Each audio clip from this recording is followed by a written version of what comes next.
A wedding venue is helping a church in Coweta after the baptism pool flooded. The venue is letting the church borrow their sanctuary while repairs are underway. News on 6's Caitlin Deggs has the details about this heartwarming story. Caitlin.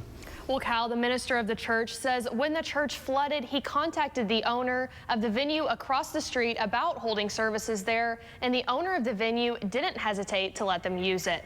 Church officials showed up to the Coweta Church of Christ 3 Sundays ago to find the church flooded. They later discovered a pipe in the baptism pool had burst, and congregation members showed up an hour later to help clean up the water.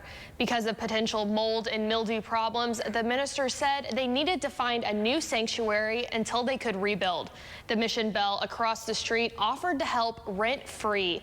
The Mission Bell, before it was converted into an event center, was actually the oldest church in Coweta, built in the early 1900s. Many of the elderly members of the congregation actually used to worship in the Mission Bell building as children. Minister Keno Shrum says while it's not ideal to have to move buildings for a little while, church members are optimistic. It's real neat because some of our members, you know, it really takes them back in history, and even our young members, to go in there and it looks a lot like it did back in the turn of the century. And so just a lot of history, and it kind of just transports you back in time to the old church feel, you know. Shrum says he is thankful for the members of the congregation who have helped out with cleaning up, as well as the owners of the event center for letting the church gather there in the meantime.